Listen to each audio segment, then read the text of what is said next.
जय हिंद बच्चों, स्वागत है आप सबका लेट्स डिस्कस में। इस वीडियो में हम लोग डिस्कस करने वाले हैं क्लास 10th का सब्जेक्ट है मैथमेटिक्स हमारा और वर्कशीट नंबर है ये 61, ठीक है, जो कि 5 जनवरी 2022 के लिए है। तो चलिए इस वर्कशीट को सॉल्व करना शुरू करते हैं। देखिए, इस वर्कशीट में हम लोग पढ़ेंगे हाइट एंड डिस्टेंस, जो हमारा एक चैप्टर है हाइट एंड डिस्टेंस, उसके बारे में हम लोग इसमें पढ़ेंगे, ठीक ना। तो देखिए यहाँ पे पहले समझते हैं हम लोग राइट एंगल ट्रायंगल, ठीक है। तो राइट एंगल ट्रायंगल क्या होता है, जैसे हम रियल लाइफ एग्जांपल्स देख सकते हैं। जैसे यहाँ पे देखिए, ये जो है ये क्या है, एक रियल लाइफ एग्जांपल है राइट एंगल ट्रायंगल का।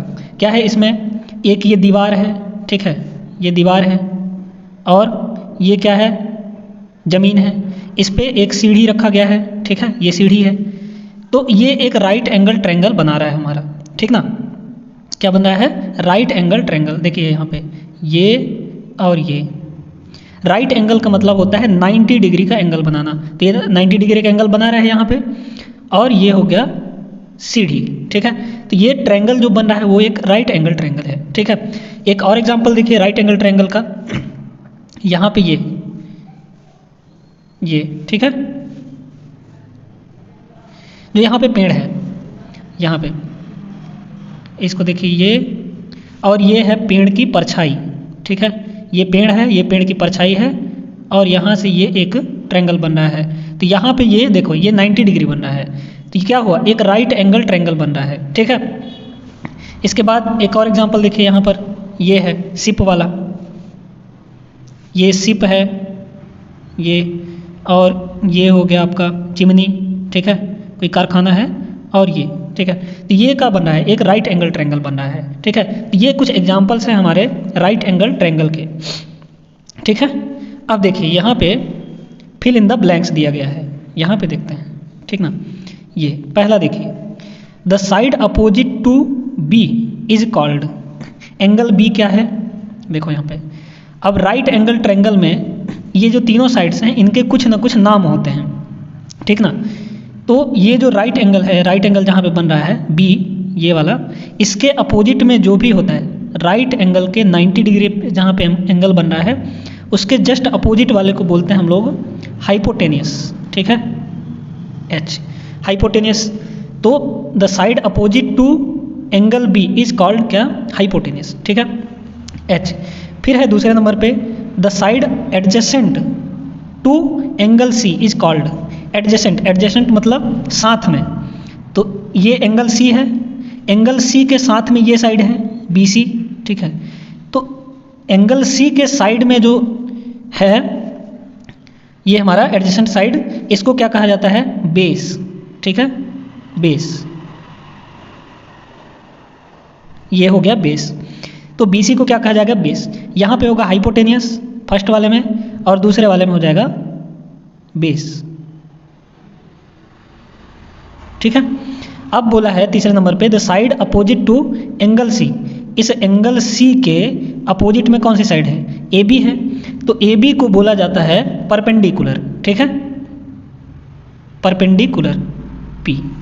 तो यहाँ पे क्या लिख देंगे, परपेंडिकुलर, ठीक है, आप लोग लिख लीजिएगा परपेंडिकुलर। तो ये तीनों फिल इन द ब्लैंक्स हमारे हो गए।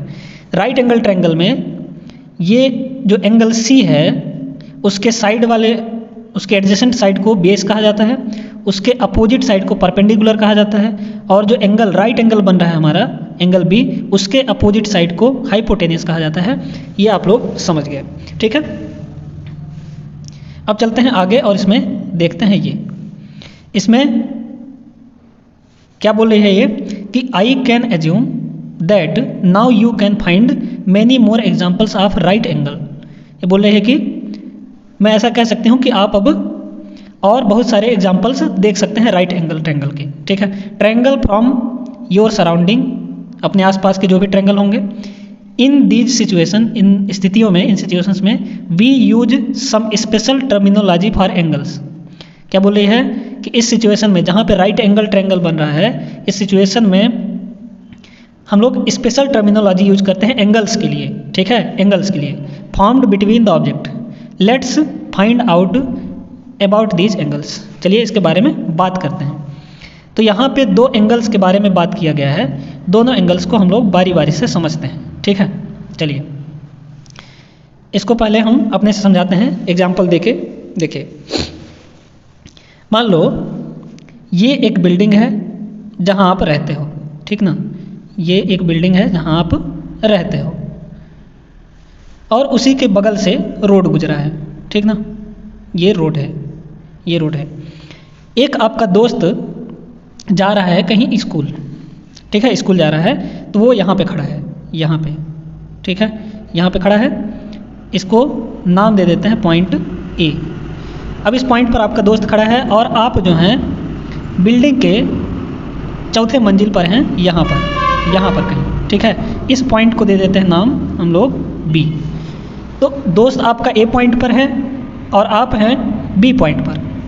तो आपके दोस्त को आपसे बात करने के लिए आपकी तरफ देखना पड़ेगा और जब वो देखेगा तो अपना जो सर है, हेड, वो ऊपर की ओर उठाएगा। मतलब ये जो है आपका दोस्त ए पॉइंट पर खड़ा है, वो इधर ऐसे देखेगा, ऐसे ऐसे इस तरीके से, है ना। तो यहाँ पे जो इसके साथ हॉरिजॉन्टल के साथ ये जो देख रहा है, हॉरिजॉन्टल के साथ ये कुछ ना कुछ एंगल बनाएगा, ठीक है। थीटा एंगल मान लेते हैं कि थीटा एंगल बनाया। इस एंगल को कहा जाता है एंगल ऑफ एलिवेशन, ठीक है, एंगल ऑफ एलिवेशन कहा जाता है। तो एंगल ऑफ एलिवेशन कब बनता है? जब हम किसी ऑब्जेक्ट को देखने के लिए अपना सर ऊपर की ओर उठाते हैं, मतलब ऊपर की तरफ देखते हैं, ठीक है, अपने आँख की सिधाई से ऊपर की ओर। तो जब भी हमको किसी ऑब्जेक्ट को देखने के लिए सर ऊपर की तरफ उठाना पड़े तो क्या होता है, वहाँ पे एंगल ऑफ एलिवेशन बनता है, ठीक है। वहीं पर अगर देखिए आपका दोस्त बी पॉइंट पर खड़ा है, यहाँ पर, है ना, तो इस पॉइंट से आपको देखने के लिए क्या करना पड़ेगा, उसको इसका सर जो है नीचे की तरफ झुकाना पड़ेगा। मतलब इसका जो ये है आँख का सीधा इधर होगा, ठीक है, आँख का सीधा इधर होगा और देखने के लिए इसको, आपको देखने के लिए उसको नीचे की तरफ आँख झुकाना पड़ेगा। तो यहाँ ऐसे वो देख सकता है ना। तो जो ये बनेगा एंगल, उसको कहा जाता है एंगल ऑफ डिप्रेशन, ठीक है, एंगल ऑफ डिप्रेशन। तो एंगल ऑफ डिप्रेशन क्या हुआ कि जब किसी ऑब्जेक्ट को देखने के लिए अपना सर नीचे की तरफ झुकाना पड़े तो वहाँ पे क्या बनता है, एंगल ऑफ डिप्रेशन बनता है। जो एंगल बनता है उसको क्या कहा जाता है, एंगल ऑफ डिप्रेशन, ठीक है। समझ गए आप लोग angle of elevation and angle of depression क्या होता है। इसका स्टेटमेंट पढ़ लेते हैं। चलिए देखिए, देखो यहाँ पे when a person, angle of elevation की बात कर रहे हैं। When a person looks at an object in upward, मतलब ऊपर की ओर देखता है, upward direction, then the line of sight of object and horizontal line of sight make an angle, ठीक है। आपकी आंख की सिधाई और जिस वस्तु को देख रहे हैं हम, जिस ऑब्जेक्ट को देख रहे हैं, उसका लाइन एक एंगल बना रहे हैं, ठीक ना। This angle is called angle of elevation. इस एंगल को क्या कहा जाता है, एंगल ऑफ एलिवेशन, जैसा हमने अभी बताया था। So angle of elevation is found when we look up and is measured above the horizontal line, ठीक है। इसका एग्जांपल देखिए, देखिए यहाँ पे ये बच्चा क्या है, पतंग उड़ा रहा है, इस पतंग को देख रहा है, तो इसके आँख का जो सिधाई में होगा वो क्या होगा, हॉरिजॉन्टल लेवल ये हो जाएगा। और इस पतंग को देखने के लिए क्या किया, ये अपना सर ऊपर किया, ऊपर की ओर देख रहा है ना, इधर। तो ये एक एंगल बनाया यहाँ पे, इस एंगल को नाम दे देते हैं अल्फा। तो ये जो एंगल बना वो क्या होगा, एंगल ऑफ एलिवेशन हो जाएगा, ठीक है, क्योंकि ये यहाँ पे ऊपर की ओर देख रहा है, अपवर्ड डायरेक्शन में, ठीक है। अब बात करते हैं एंगल ऑफ डिप्रेशन की। इसका स्टेटमेंट क्या कहता है, देखते हैं क्या है angle of depression. When a person looks at an object downwards then the line of sight of object and horizontal line of sight make an angle, ठीक है। ये हुआ हॉरिजॉन्टल, जैसे मान लो हम यहाँ पे खड़े हैं बिल्डिंग पे, ठीक ना, तो यहाँ से हमारा जो हॉरिजॉन्टल लाइन होगा ये होगा, और नीचे ज़मीन पर किसी ऑब्जेक्ट को हम देख रहे हैं तो अपना सर नीचे की तरफ झुकाना पड़ेगा, आँख का जो साइड होगा वो नीचे की तरफ आएगा। तो इन दोनों के बीच में एक एंगल बन गया। इसी एंगल को क्या कहा जाएगा, एंगल ऑफ डिप्रेशन कहा जाएगा, ठीक है। This angle is called angle of depression. So angle of depression is formed when we look down, नीचे की ओर जब देखते हैं, at an object and is measured below the horizontal line. Horizontal line के नीचे ये मेजर किया जाता है। और जो हमारा एंगल ऑफ एलिवेशन था वो कहाँ मेजर किया जाता है? Above the horizontal line. ठीक है, समझ में आ गया angle of depression and angle of elevation क्या होता है। अब आगे चलते हैं और इसमें देखते हैं कि जो हाइट एंड डिस्टेंस के क्वेश्चंस हैं वो सॉल्व करने के लिए हमको कौन कौन से स्टेप्स फॉलो करने पड़ते हैं। हमारा एक चैप्टर है ना, सेपरेट चैप्टर 10th में, वहाँ पे हाइट एंड डिस्टेंस के क्वेश्चंस जो हैं उसको सॉल्व करने के लिए कौन से स्टेप्स हमको फॉलो करने चाहिए तो ज़्यादा आसानी से हो पाएगा। पहला स्टेप है कि first draw the figure according to the question. क्या करना है? पहले फिगर बनाओ क्वेश्चन के अनुसार, जो क्वेश्चन बोल रहा है जैसे बोल रहा है वैसे हमको फिगर बना लेना है। फिर अगले स्टेप में ये करना है mark the angles points and measurement as given.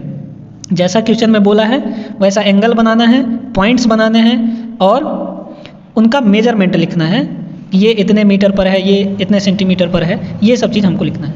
उसके बाद थर्ड स्टेप में use the applicable ratio, sine, cos, tan, cot, cosec, sec, ये सब हमको ट्रिग्नोमेट्रिक रेशियो यूज करना है to find the unknown measures and solve. ठीक है, जो भी अननोन होगा उसको सॉल्व करने के लिए, उसको मेजर करने के लिए ये सारे जो रेशियोज हैं ट्रिग्नोमेट्रिक रेशियो वो हम लोग यूज करेंगे। ठीक ना। अब यहाँ पे 3 क्वेश्चंस दिए गए हैं, इनको भी देख ही लेते हैं। पहला क्वेश्चन देखो, right 2 differences between angle of elevation and angle of depression. अभी पढ़े हैं कि एंगल ऑफ डिप्रेशन क्या होता है, एंगल ऑफ एलिवेशन क्या होता है। आप लोग 2 डिफरेंस बता सकते हैं। एंगल ऑफ एलिवेशन के लिए क्या करना पड़ेगा? हमको ऊपर की ओर देखना पड़ेगा, है ना, अपवर्ड डायरेक्शन में। और एंगल ऑफ डिप्रेशन के लिए नीचे की ओर, डाउनवर्ड डायरेक्शन में। ठीक ना। और जो एंगल ऑफ एलिवेशन होता है वो हॉरिजॉन्टल लाइन के ऊपर बनता है। ठीक ना। और angle of depression horizontal line के डाउनवर्ड डायरेक्शन में बनता है। ठीक है, तो ये 2 डिफरेंसेस हो गए। अब दूसरा क्वेश्चन देखो, यहाँ पे बोला है name the angle formed between the tower and the ship as shown in the image 3 for example. ठीक है, कौन सा एंगल बन रहा है इमेज 3 में? तो चलो इमेज 3 देखते हैं। यहाँ पे ये इमेज 3, ठीक है। तो यहाँ पे बोला क्या है, name the angle formed between the tower and the ship as shown in the image 3। तो यहाँ पे देखो, यहाँ पे ये जो एंगल बन रहा है ये टावर है और ये शिप है, तो इसके बीच में एक ही एंगल बन रहा है। तो यहाँ पे अगर कोई शिप में इंसान खड़ा है, आदमी खड़ा है, तो वो ऊपर की ओर, टावर के अगर ऊपरी टॉप को देखना होगा तो वो ऊपर की ओर देखेगा, है ना। तो जब भी ऊपर की ओर देखना पड़ता है हॉरिजॉन्टल से, तो क्या बनता है वहाँ पे? एंगल ऑफ एलिवेशन बनता है, एंगल ऑफ एलिवेशन। ठीक है, एंगल ऑफ एलिवेशन। तो यहाँ पे जो बनेगा वो एंगल ऑफ एलिवेशन हो जाएगा। ठीक है, अगला क्वेश्चन देखते हैं। तीसरा है यहाँ पे, देखो, draw the figure for the following statement with proper labelling. ठीक है, एक फिगर ड्रॉ करना है, इसको थोड़ा जूम किया जाए, ठीक है ना। चलिए, ये हो गया। हाँ, अब इसका फिगर ड्रॉ करते हैं। From a point 65 metre above the sea level, मान लो ये सी लेवल है, ये यहाँ पे पानी भरा है, ठीक ना, ये सी लेवल है। From a point 65 metre above from the sea level, 65 metre above, ये सी लेवल है, इससे 65 मीटर एबव यहाँ पे, ठीक ना। The angle of elevation of a cloud is B, यहाँ पे बादल हैं, यहाँ पे बादल हैं, ठीक ना। तो angle of elevation of cloud is beta, यहाँ से टॉप से, इसके टॉप से जहाँ पे ये 65 मीटर एबव सी लेवल से खड़ा है, वहाँ से एंगल ऑफ एलिवेशन कितना बन रहा है हॉरिजॉन्टल से? ये बन रहा है 65 बीटा, ठीक है, बीटा। और angle of depression of its shadow, अब इसका यहाँ पे ये क्या है, सी है, समुद्र है, तो इस पर परछाई बनेगा यहाँ पे, है ना। तो एंगल ऑफ एलिवेशन, इस शैडो का एंगल ऑफ एलिवेशन यहाँ से ये बन रहा है अल्फा, ये अल्फा, ठीक ना, C is alpha. The height of the cloud is 518 metre, ठीक है। इस पॉइंट से जो हाइट है क्लाउड का वो कितना दिया गया है, 518 मीटर, 518 मीटर। तो ये ऐसे बन जाएगा, ठीक है। इसको डॉटेड लाइन दिखा सकते हैं। ये बन गया हमारा ड्राइंग, ठीक है। तो ये वर्कशीट हमारा कंप्लीट हुआ। अगर आपको वीडियो पसंद आया हो तो वीडियो को लाइक कर दीजिए और चैनल को सब्सक्राइब कर लीजिए। मिलेंगे नेक्स्ट वीडियो में अपने अगले वर्कशीट के साथ। तब तक के लिए जय हिंद।